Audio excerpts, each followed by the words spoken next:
Deepak Agrahar is a global leader in logistics and supply chain. He transformed Flipkart's delivery system and led operations at FedEx. His superpower? He makes the tough stuff look easy. There are three basic things which we all look for, right? Roti, kapda, makan, right? Roti का सामान भी supply chain से आता है, कपड़े बनने के बाद supply chain से आता है, मकान बनाने की products भी supply chain से ही आती है. It's not going to go. You place an order with Amazon or Flipkart, and what do you want? You want it next day. But you don't know what happens behind the scenes. Harsh reality is the customer doesn't care. Exactly. The 10 minutes, 15 minutes thing, वो घोड़े पे सवार है. The way he is driving and he's trying to get to that place. It's also because labor is cheap here.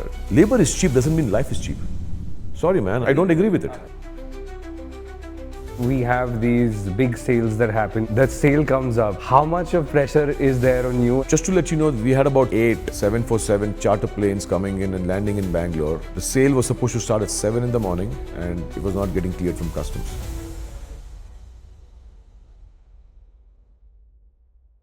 Logistics technically works in a hub and spoke model.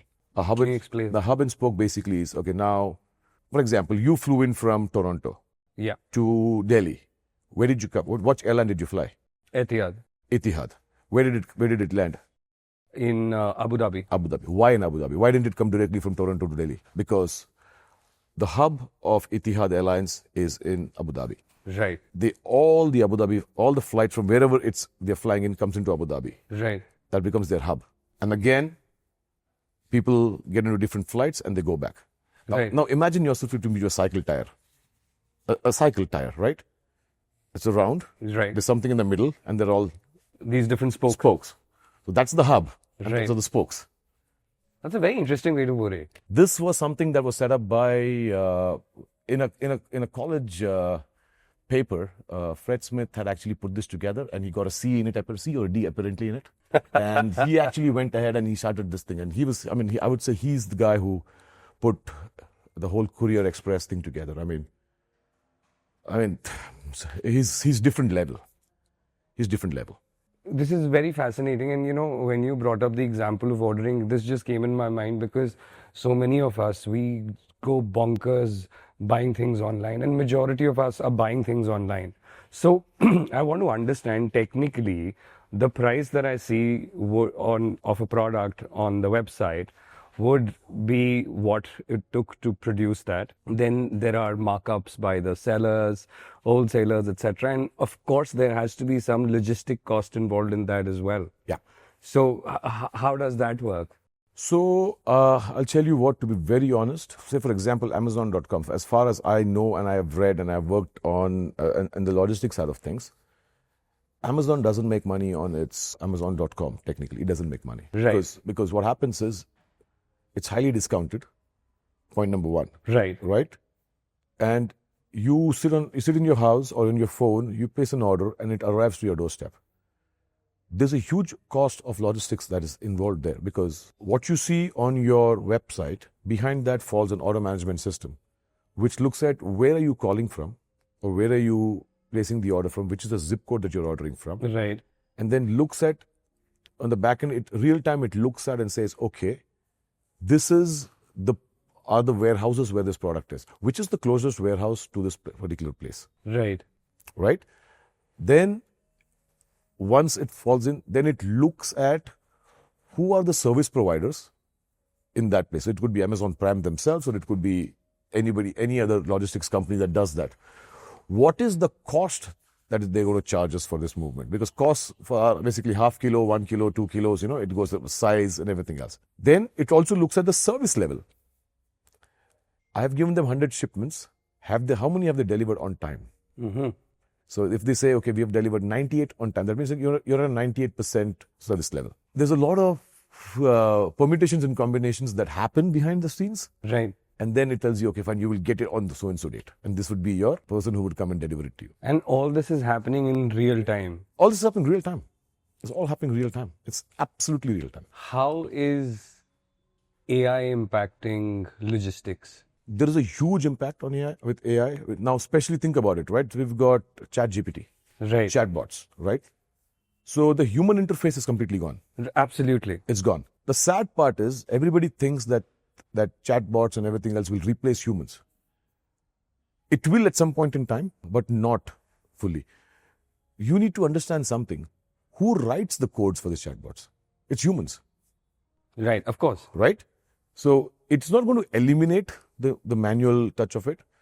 You can build a lot of logics of how things going to be there, but I believe that the chatbots and all cannot handle exception handlings, because every scenario or every case that you face could have different solutions of how to get to get it right, and only a human can actually make that quick decision saying that, okay, you know what, this is how we need to move this. It's fantastic, actually. To be honest, AI is going to do stuff, but it's not going to take away people.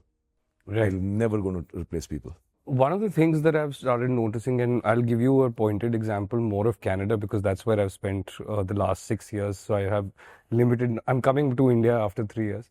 So there, what I've seen is now the new thing is that and I'll talk about Amazon, since that's the number one marketplace people go to.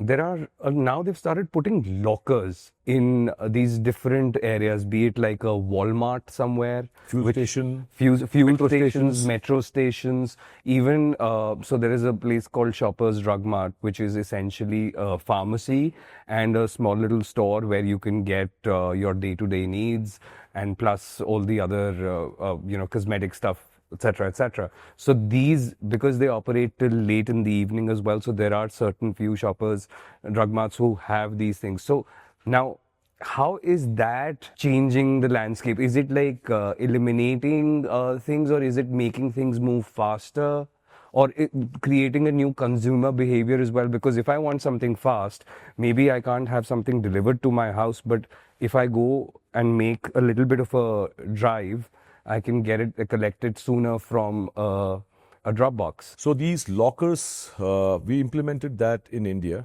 Right. Very honest, back in 2015-16, we actually implemented this, and it was Huda City Center in Gurgaon as our first pilot. Right. What generally would happen is a lot of people work in Delhi, live in Gurgaon. Yes. Right. So they would place the order in their house with the house address. Now, as a logistics company, we have to attempt a delivery to a person's house. Right. Now, think about a scenario where there is nobody in the house, there's a lock.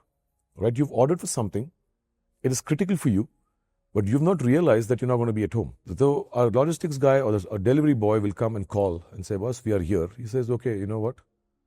It's on COD, for example, right?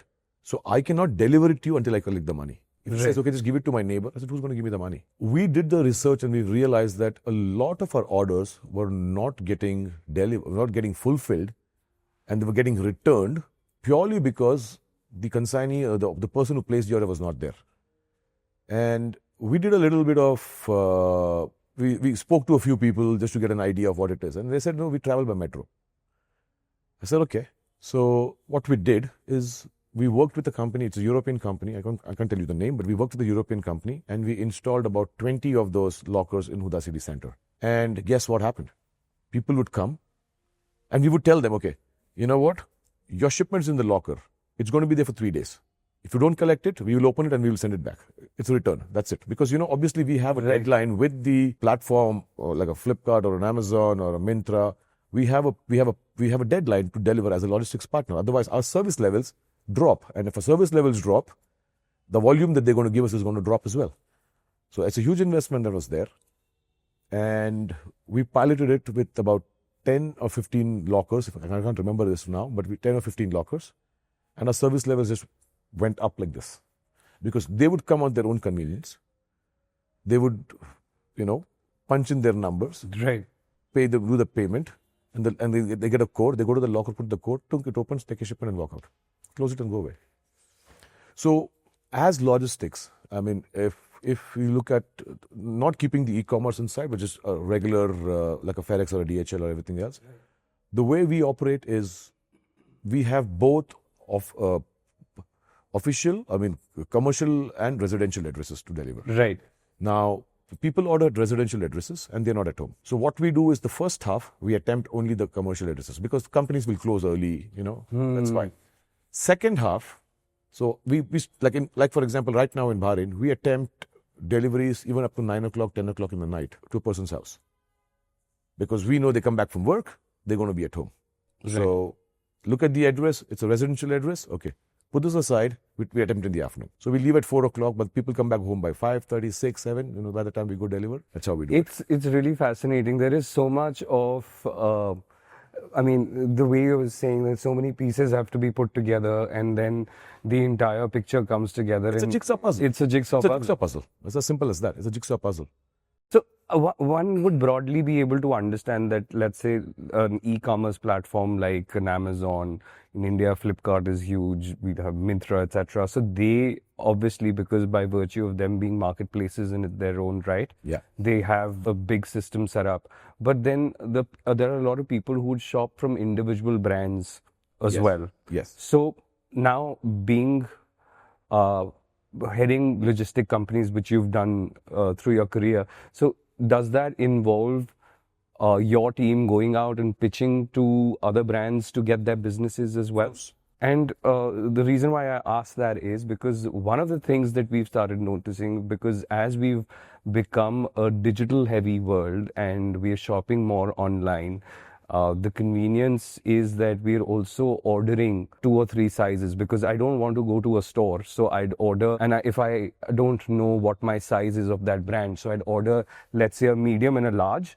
I don't mind paying for it, and I'll just send one return. But what I've noticed now, specifically in Canada again, I've started incurring this cost where people are saying that, okay, even if I was to send something back, On your own cost. I have to now Bear the cost. So what's happening there, and why is it, and how is this cost coming into play? So there are 2 things to this, right?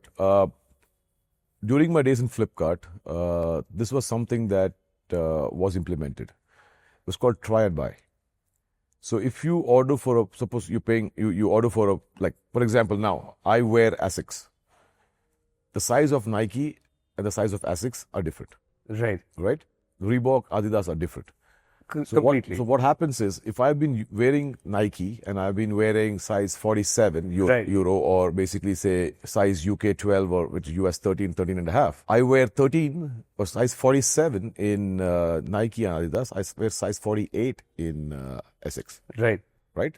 So, and especially with clothes, what used to happen is, like you rightly said, every brand has a different size thing. So this was something that was implemented at Flipkart, and they were the first ones to do this as a pioneer in the market. If you order for a size large, the guy would come also with a medium and an XL, right? So you try the large. Oh, it's a little too tight for me. So you're at the XL there, Right. right? And the guy would take these 2 back and he will come and give it off. What this does is a confirmed sale, Absolutely. right? That's a confirmed sale at that point in time. Always remember, the cost of returns is huge on an organization. Right. Be the seller or be the logistics. Because as a logistics partner, we will charge you forward or return. We will charge you. We will probably charge you lower on the return because we will move it slowly. So for example, now in Bahrain, you have lots of things coming from Shein.com, you got Alibaba.com. There's something called Temu. Since there is no Temu in India, people Right. don't know about it, but Temu is crazy. It's massive. It's massive. And Temu has crazy stuff, Absolutely. right? And it is dirt cheap, Cheap. but the quality is fantastic, Right. right? So now think about it. You go on so I'm sitting in Bahrain, I go on the Temu app and I place an order for XYZ. They say if you place an order of minimum of say 20 BD or 25 BD, 25 BD is around 5,000 rupees. Just as a round figure, right? Logistics cost is free. Okay. I get it. Now I realize that this is a faulty part. It's not going to be on my cost. Now, when Temu ships it from China, they bring it in bulk. So when you bring it in bulk, the cost reduces, Right. right? So higher the weight, lower the cost. Now, they might be paying probably $1.50 all the way from Guangzhou to Bahrain, for example. If I have to send one small part back, I am looking at least around $100 to $150 to send this product back. The product I bought is probably for only $6, $7.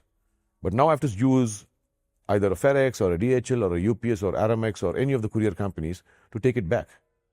They charge you half a kilo. Now, when you bring it in bulk, you're basically buying space of an airline. Right. right? So they bring it on cargo mode. And now it's going on an express courier mode. The two different things. Dive into it a little bit and tell me more. This is very fascinating. Okay, so for example, now you're sitting in Bangalore, Right. right? And you want to send something to the US. And you will go to either of the courier companies and say, I want to send half a kilo of books or clothes to whatever. They will look at the price structure and say, it's going to cost you 1,800 rupees or 2,000 rupees to send this half a kilo to the US. Right. But what is the cost involved? There is the pickup cost. There is every single part of every touch point. Like you said, broadly 13 touch points. 13 touch points. But again, the most expensive part is the line haul. So you're going to line haul basically is the middle mile. So it's first mile, middle mile, last mile. First mile is the pickup side of things. The middle mile is actually either flying it from Bombay to Delhi or from Bombay to US or wherever. So either be a domestic or an international leg. It's called a line haul. Now, think about it, right? Now, you want to go back from Bangalore or from Delhi back to Canada. So you're going to go in a passenger airline. People sitting on top and you've got the cargo hold in the bottom. Wide body aircraft, you put containers. Narrow body is bulk load. Just, you'll see, if you go on an A320 from here to Delhi, you will see, they'll put a small ramp up there and then your baggage starts coming one by one. If you see a wide body aircraft, you see the containers coming down and moving out, right? So that's how things work. So the space that you buy from the airline is basically expensive. Absolutely. So there are certain priorities that come in. Right. So the first one is the passenger baggage. Of course. Then comes perishables. So if there are fruits, flowers going in, those come in after the passenger baggage. Right. Then comes express courier, express. Then comes cargo, general cargo and stuff like that.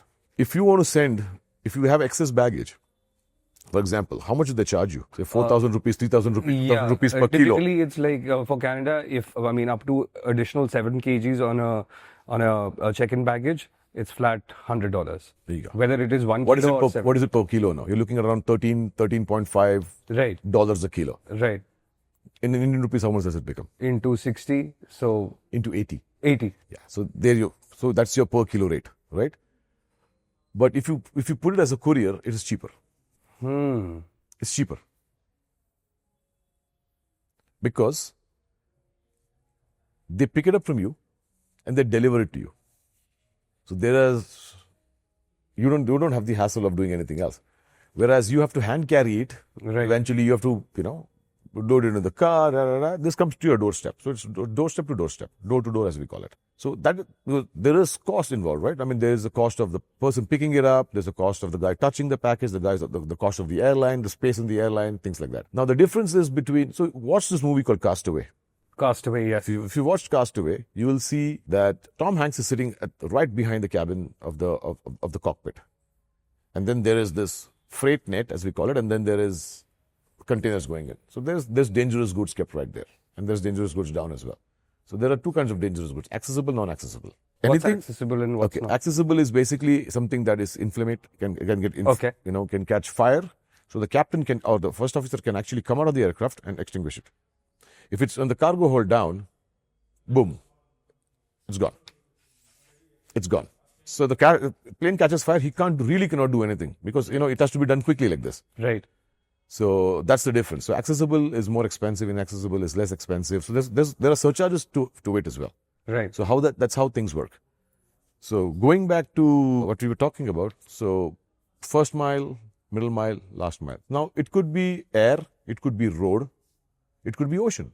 Right. You want it slower and you're okay to wait for it, ocean freight. Today's episode is brought to you by Kent Water Purification Systems. They are the pioneers in providing you with tasty, healthy, and chemical-free water. Not only are their water softeners great to reduce hair fall, but they have some amazing benefits towards your laundry and dishes. This is their offer for the current month. I recommend that you visit kentwater.ca and schedule a free water test to learn and understand more about the benefits of installing a water purification system. Thanks and enjoy the chat. You said Flipkart, and I have a question. Sorry, I'll let No, you finish. that's fine. That's fine. Go ahead. So, couple of things that I wanted to talk to you and understand this. Now, I understand that there is a very set process defined.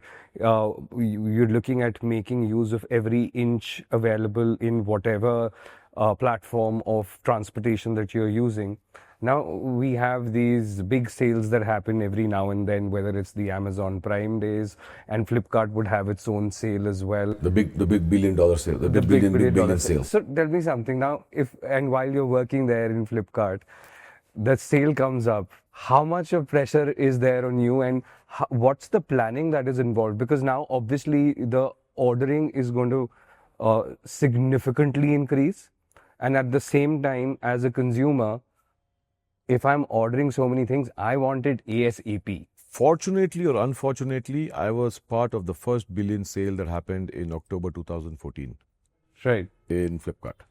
Honestly, I have never seen a chaotic situation, and I'm not saying it negatively. Right. I'm saying it positively. Right. Because the kind of volume that was handled, we had this, in Bangalore, we had this warehouse on Saukya Road, which was the largest of the warehouses. And that was the launch of the phone called Moto G.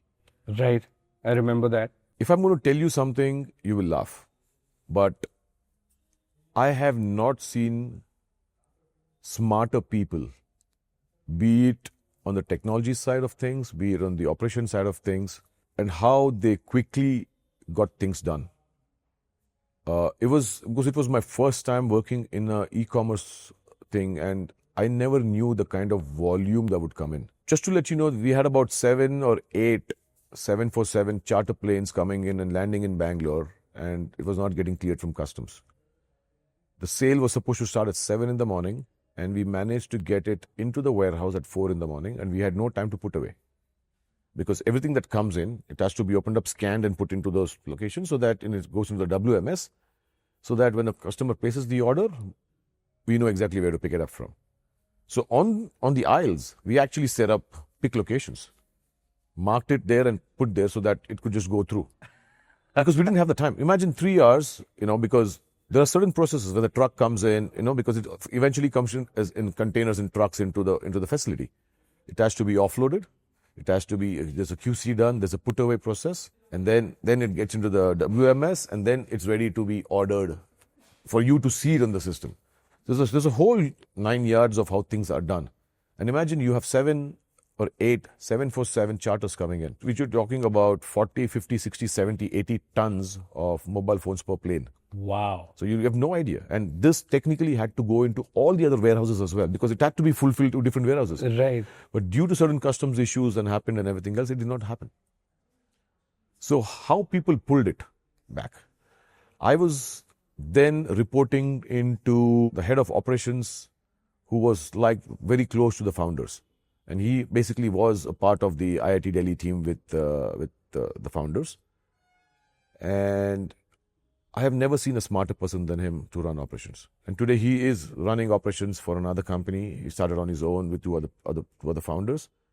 But I've never seen somebody as smart as this. Cool as a cucumber. There is pressure on the head. Get things done. Cool as a cucumber. I did not go home for 4 nights. I was in the warehouse for 4 nights. My driver used to come in the morning with my clothes. I would take a shower, not a shower. I would go to the washroom and use the spray. Basically sponge yourself. Just sponge myself, give him the clothes, and that's it. I had actually not gone for 4 days. I can't remember when I've slept or no, because we were just walking. We were walking like 40, 45, 50,000 steps a day. Jesus. There was no timing for food. There was no nothing. But regardless of people might look at it negatively, but I look at it positively, because it made me do a completely different thing. Like I was saying, there was a lot of paper-based processes was happening at Flipkart at the time, and the technology that I implemented at Flipkart in the warehouses and everything else actually was born living that life. It's very easy to somebody sit in an AC cabin and say, this is how it should work. Oh. But if you actually live the life of a guy who does. So example, right now, as we speak, we're seeing this guy from Zomato coming. Right. Walking in here right now. Yeah. If you go and ask him the challenges that he faces, and if you ask him what Dipinder Goyal sitting on top does, 99% of what these guys deal with Dipinder will know because he lives that life. Right. He goes out and delivers Yeah. and does all that. And I'm sure you would have seen this great Indian couple show where he actually came up with his wife and Gia and then they spoke about it. Yeah. But tell me how many of the actual founders, when they start up a company, yeah, they're hands-on. But once you start going up, then it's more about talking to the VCs, trying to get funding, trying to do things. They lose that whole on the ground Right. So whenever you want to implement a technology, if you want to implement a process, always talk to the guys who live it. Go with them, work on the ground, live their life for a couple of days. You will understand that the process that you are trying to implement might not actually work because their problems are different. So we need to solve their problem because if we solve their problem, it multiplies into a bigger picture, right? I agree with you on that. And that's what it is. So logistics is something which is, you face challenges every day, you learn and you adapt because processes change, things happen, you adapt to it and then you quickly keep moving because imagine there are three basic things which we all look for, right? Roti, kapda, makan, right? रोटी का सामान भी supply chain से आता है, कपड़े बनने के बाद सप्लाई चेन से आता है, मकान बनाने की प्रोडक्ट्स भी सप्लाई चेन से ही आती है. Right. So supply chain is here to there. It's not going to go. Right. Regardless, you're going to get you have drone delivery, but there is somebody managing the drone. Exactly. So And there is a people. what has to be There sent is a human interference in there. It has to be there. We cannot just go away. Right? Right. Drone करते हैं, ये करते हैं, वो करते हैं. ठीक है. This is fantastic stuff.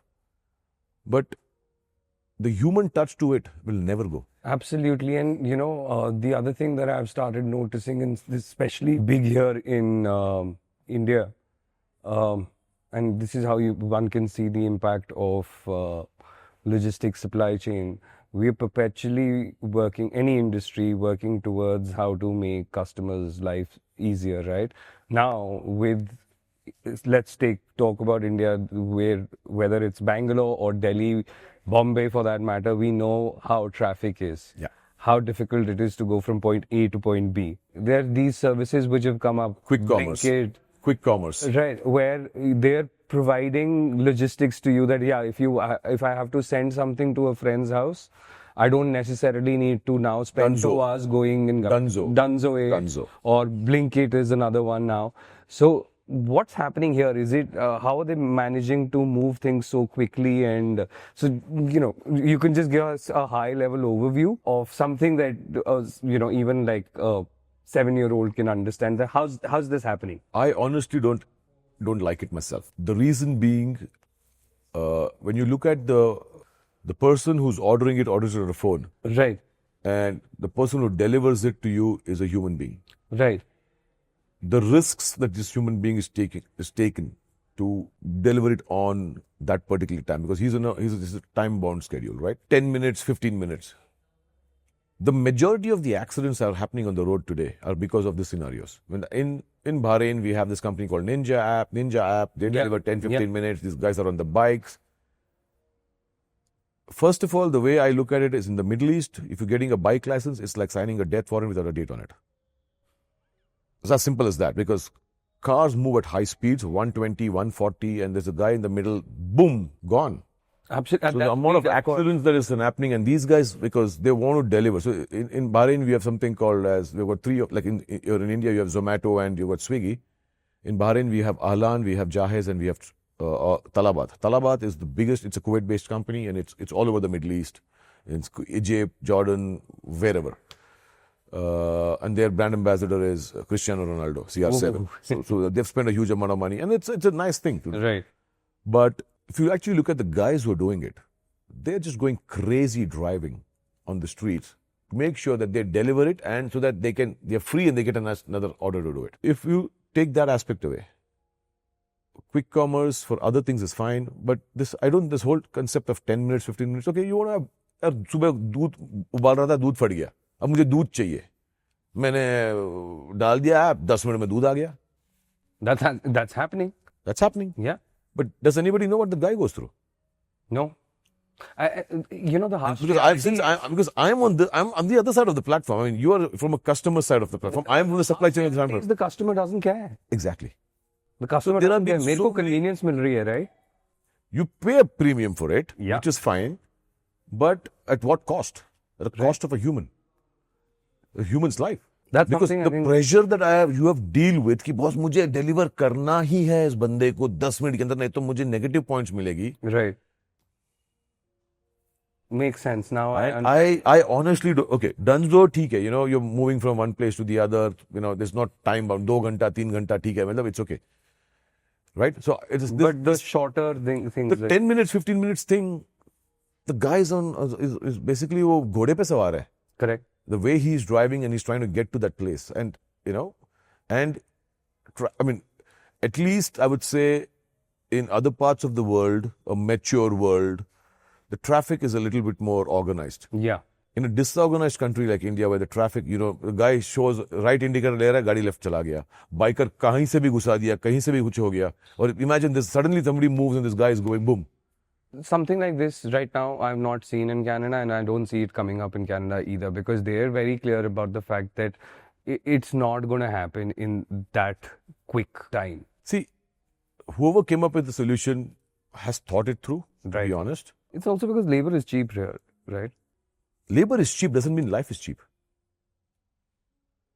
Sorry, man. I mean, We don't agree with it. I agree with you, and I think that's the sentiment that we need to dive deeper into and understand and respect that. See, whatever has happened, the evolution of e-commerce and logistics have happened. It's given people jobs, livelihoods. There are guys who basically aren't educated or they are not getting jobs. Imagine the kind of the amount of engineers coming out in every year.